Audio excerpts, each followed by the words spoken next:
নমস্কার বন্ধুরা, আজকে আপনাদের দেখাবো শান্তিপুরের রাস উৎসবের আসল পুজো বিগ্রহবাড়ির পুজো।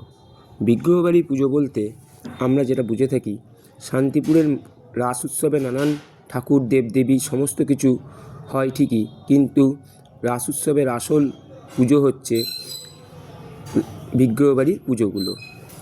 বিগ্রহবাড়ির পুজোগুলোতে সাধারণত রাধাকৃষ্ণের পুজো হয়ে থাকে। রাধাকৃষ্ণের পুজোগুলো পুরো কোষ্ঠী পাথরের কৃষ্ণ এবং সোনার রাধা হয়ে থাকে।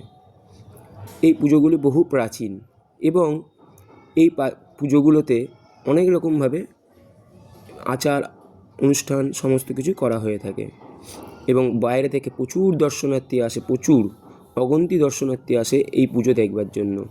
তারা সারা রাত এই প্যান্ডেলে বসে থাকে পুজো দেখবার জন্য।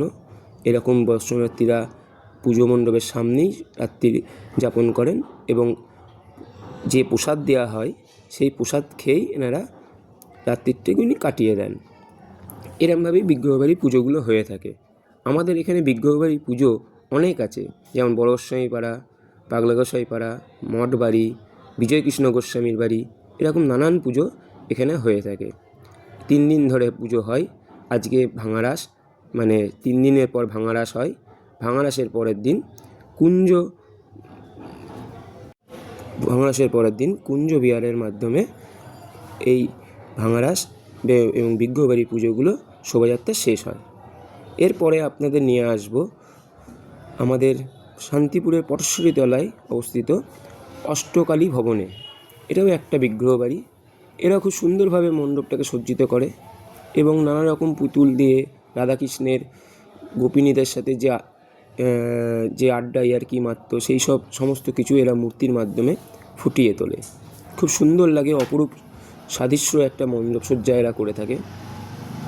এরাও সেই 3 দিন ধরে পুজো করে এবং এদেরও বিগ্রহের মূল ঠাকুর হচ্ছে রাধাকৃষ্ণ। এদেরও সেই কোষ্ঠী পাথর এবং সোনার মূর্তি দিয়ে এরা বিগ্রহটাকে তৈরি করে।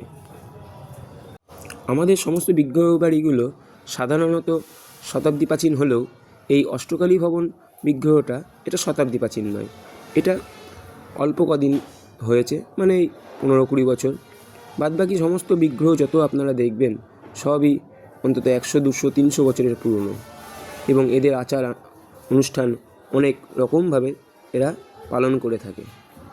এইসব ঠাকুরগুলো দেখতে অনেক লোক আসে দূর দূর থেকে। সারা রাত্রির ধরে পুজো হয় এবং সমগ্র মানুষের আগমনে এক জমজমাট পরিবেশ সৃষ্টি হয়। আপনারা দেখতে থাকুন অষ্টকালী ভবনের যে রাসলীলা তৈরি করেছে পুজো মণ্ডপে, সেগুলি আপনারা দেখতে থাকুন। কি সুন্দর দেখুন, রাধাকৃষ্ণ দোলনায় দুলছে, একটা বাচ্চা সে দোলনাগুলো টানছে।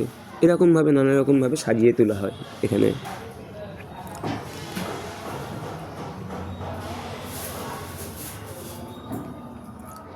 এরপরে আসবো আমাদের পটশ্বরী তলার আর একটা বিগ্রহ বাড়ি, মঠবাড়ি। এই মঠবাড়ির বিগ্রহ ঠাকুরটা খুব জাগ্রত এবং খুব লোকমুখে প্রচলিত। এই বিগ্রহ বাড়িতে কোনো আলোর ব্যবহার করা হয় না। এখানে যেটুকুনি আলো আপনারা দেখতে পাচ্ছেন সব হচ্ছে বেলজিয়াম গ্লাসের তৈরি ফানুস এবং ফানুসের মধ্যে মোমবাতি দিয়ে। এই মোমবাতির আলোয় পুরো মণ্ডপটি সাজানো হয়। এখানে অনেক রকম মোমবাতি ব্যবহার করা হয়, ছোট বড় নানা রকমের মোমবাতি ব্যবহার করা হয়। যতক্ষণ রাত্রিরে লোক থাকে ততক্ষণ এরা এরমভাবেই মোমবাতি জ্বালিয়ে এই পুজোটি সম্পূর্ণ করে। এখানে আপনারা দেখতে পাচ্ছেন সারা পুজো মণ্ডপে কোনো জায়গায় একটুও আলোর ব্যবস্থা দেওয়া নেই। সম্পূর্ণ বেলজিয়াম গ্লাসের ফানুস এবং তার মধ্যে মোমবাতি জ্বলছে, খুব সুন্দর লাগে। সেই জন্য এখানে যেহেতু মোমবাতির ব্যবহার করা হয়, সেই কারণে এখানে কোনো আলোর ব্যবহার করা হয় না। এরপর যাব বিজয়কৃষ্ণ গোস্বামী বাড়ির পুজো মণ্ডপ দেখতে। বিজয়কৃষ্ণ গোস্বামী বাড়ির এখন পূর্বপুরুষ, বর্তমানে ব্রজকিশোর গোস্বামী আমাদের শান্তিপুরের এখন বিধায়ক। ব্রজকিশোর গোস্বামী হচ্ছে এখন বর্তমানে শান্তিপুরের বিধায়ক। তার বাড়ির যে পুজো, এটা শতাব্দী প্রাচীন পুজো।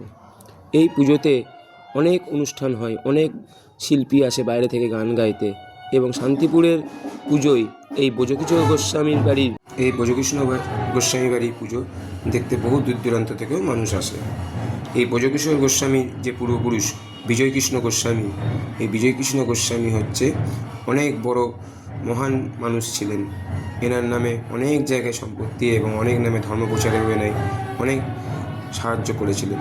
তাই বিজয়কৃষ্ণ গোস্বামী বাড়ি পুজো না দেখলে আমাদের শান্তিপুরের রাস সম্পূর্ণ হয়ে থাকে না।